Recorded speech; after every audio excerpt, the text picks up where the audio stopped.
but the resource that really is required to implement all of them sits at some level below. And so as with the magnifying glass, it begins to get focused in a way that just is almost impossible, as the example of the store managers that Rose gave you was the case, to survive. Right, ready for another question? Yes, indeed. Yes, all right. So we have one here from Divya, and she's asking, priorities can be decided based on company's mission and vision, right? Like how do you, I guess it's a question just asking more about priorities and how do you set them? Well, I think it's a great question, because this silo issue that we see is that if we're not careful, the different functions and departments are setting the priorities. And where we really find that initiative overload can really get a good an adjustment made is when the senior leadership really look at this from what we would say looking at it from the balcony. So let's look at everything, and there are many initiatives, and do these fit our strategic priorities? Do they fit our mission and values? But also, what's the organizational capacity? And I think that capacity and acknowledging that there are capacity challenges is a first step. So part of this is there could be lots of great things that fit the mission and vision. It doesn't mean it's feasible to do them all. Yeah. What I would add to that is, and back to the Michael Porter quote that Rose mentioned at the start, you want to differentiate between situations where the senior leadership team isn't prioritizing, right, as opposed to the situation where the senior leadership is prioritizing but doesn't have control of the supporting use of resources to make the strategy go forward. Maybe because there's legacy issues or initiatives that are continuing to bubble along, even as new ones to support the strategy are laid on top of them. Next question. Yes, we're getting just a few questions about the what works part of the presentation. If you wouldn't mind maybe just spending a few minutes just recapping Sure. what you went through there. Yeah, no, happy to do that. So the starting point, and Rose emphasized this, and I think it was something that I learned immediately from her about how to think about this, is really that you need to start by having an integrative viewpoint of what's really going on in the organization. And the way we describe that is you need to do an inventory, right? You need to take a really hard look at your organization and what in total is going on here, right? What is the full set of initiatives that are occurring? How are they impacting the capacity of the organization? Does the organization have the capacity to do all this, or are things falling through the cracks? It's that sort of really deep dive into the organization to ask yourself, what's really going on here, and break through that impact blindness, right? Take a look deeper down in the organization. Obviously that involves collecting a certain amount of information. We do stress that you don't want to just do a top-down look at this, right? It's easy to look at budgets or even look at major priority documents, but you also want to be doing a bottom-up look at it. You want to do, as Rose indicated, talk to those frontline people and say, well, what's really coming at you here, right? What's the cumulative effect of all those initiatives? As you do that, though, we caution you to really focus on understanding the interdependencies between the issues, because it may be that those are not completely independent things that are going on. There may be some crucial interdependencies that if we don't do this, something else really important can't happen. So that's basically the essence of it, and then of course it's an overall impact, and from there a real discussion about, okay, what then shall we do about this? Let me give you an example that backs up Michael's explanation of that. So there was a senior leader who was over a large organization, and he realized that there was initiative overload. So he called a 3-day meeting of his C-suite, of his senior leadership team. And the homework for every one of those leaders was, I want you, for your area, I want you to bring every project you have going. I want you to identify how much time this is taking in the organization to support.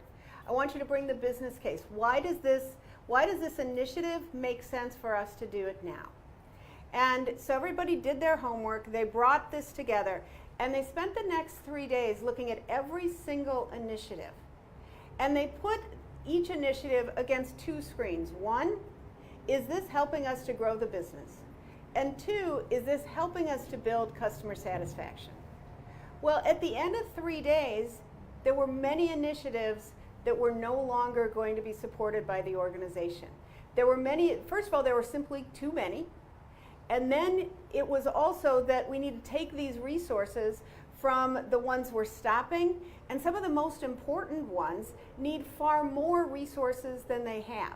To me, this is a great example of a senior team really owning initiative overload, making the trade-off decisions, having the tough discussions, and then helping the organization to truly do less in a more effective way. Erica, another question. Yes, we're getting a lot of questions now, so if you're okay, we may take a few more. So here's one about micromanaging. What do you think about it? Anything you would say from both ends? I think if you think of yourself as a micromanager, what to do, and if you are an employee under a micromanager, any advice?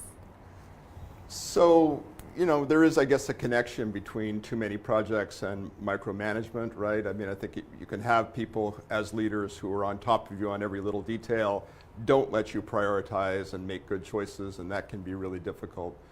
You know, micromanagement is inherently a demotivating phenomenon, right? It's basically saying, I don't trust you to do your job, and I don't trust you to have the capability to do it, and so I've got to keep you under a microscope all the time. That adds to the stress in the workplace. It's, in my experience, seldom a productive behavior. Well, and I'd say the question is, if I'm being micromanaged, what can I as an employee do to say, let's get clearer on exactly what you're asking me to do, what my deliverables are, what my success measures are, so that maybe you can feel more comfortable that I can demonstrate that I understand and I'm doing it. If I'm the manager and I'm micromanaging, how much of this is about the employee and how much of it is about me not being comfortable? Do I trust my team? If not, why not? And so I really have to look in the mirror and understand, if I'm micromanaging, why is that? Erica? All right, so why don't we take maybe 3 more questions? Is that all right? So here's one asking about, let's see, burnout. How do you mitigate initiatives related to burnout so that it doesn't involve another set of initiatives? Yeah, I was going to say that the danger in posing the question is we're now going to launch an initiative about how to avoid, you know, burnout through initiatives, right? I think burnout is a consequence of initiative overload. It's not a driver of initiative overload. And so the sorts of things that you do to really address the problem of initiative overload should help with the burnout issue, right? That's part of the point, is to begin to get, you know, demand and capacity, you know, better aligned such that your best performers feel energized, feel engaged, but don't feel completely overwhelmed.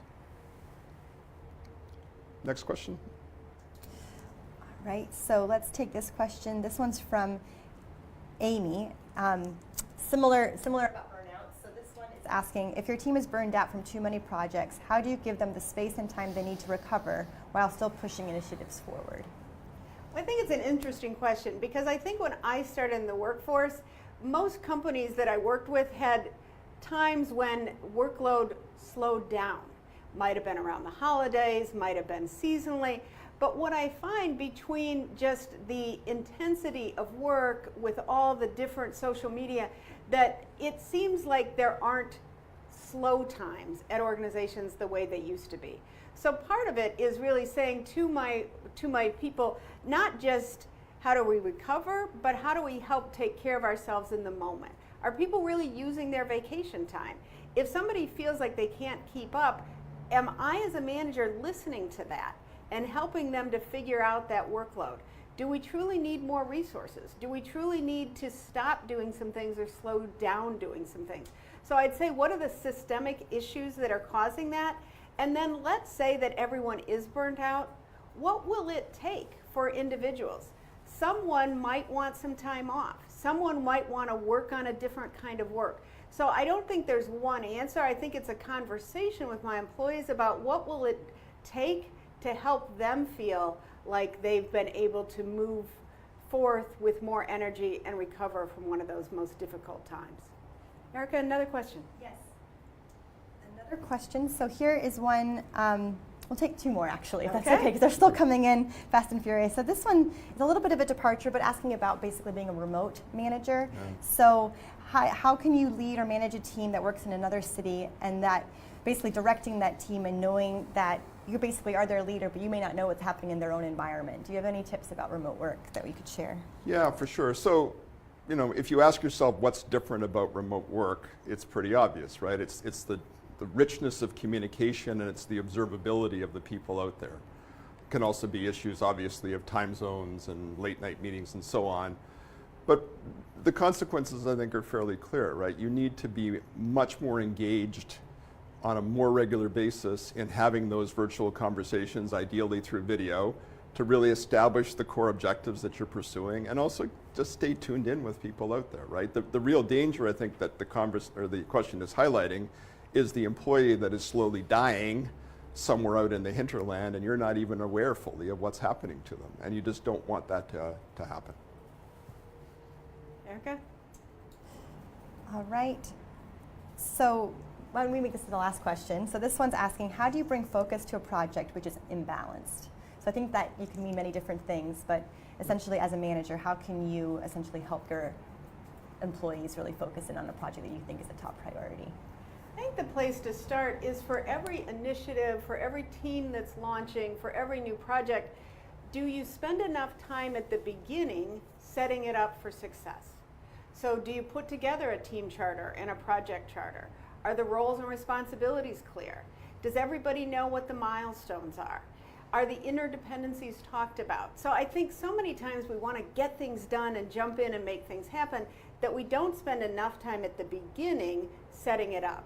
So I think if a manager realizes midpoint, you know what, we're out of balance, maybe we're out of balance in resources, maybe we're out of balance in the workload and who's doing what, but taking a step back and really taking what we call a time out of time. Let's just stop.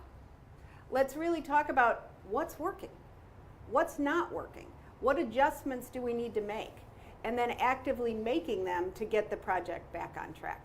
Yeah, there's a great analogy you use too about what it takes not just to launch projects but to sustain them, and you use the sort of the metaphor of buying the car. Could you say a bit more? So if I budget for a new car and I go and buy my car, great, I've got the car. But the truth is, I need to budget for gas. I need to budget for insurance. I need to budget for maintenance. So if all I do is think about, we set up the project, but we don't think about the ongoing needs, in the same way as the car, projects need things ongoing. And some major initiatives may need support for years. So one of the things we want to do is make sure that we're not just looking at financial resources, we're looking at what it will take in people and departments to also support this over the long run. Great.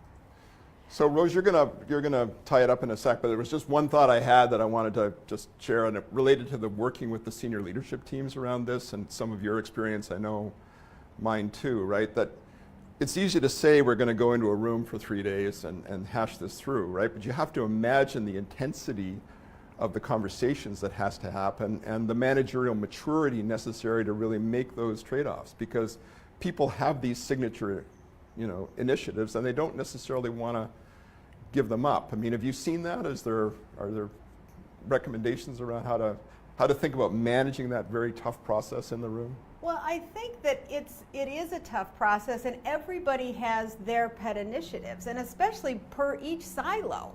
People want to make things happen, and so part of this is I think it's really important to start making sure that we start not just with the project you want or I want, but what's the business case and what's the outcome that this will get? Because too many times it's the loudest voice in the room gets heard